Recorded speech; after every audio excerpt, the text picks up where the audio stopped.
Beberapa kubah aneh mula muncul dan merubah persekitaran di bandar-bandar utama serata dunia. Sesetengah orang ramai yang berada di dalam kubah kelihatan bertukar menjadi raksasa.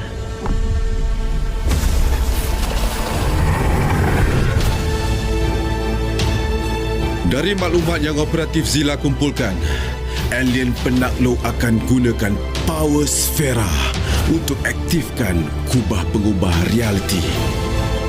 Prioriti kita adalah untuk hentikan mereka dari aktifkan Power Sfera tu.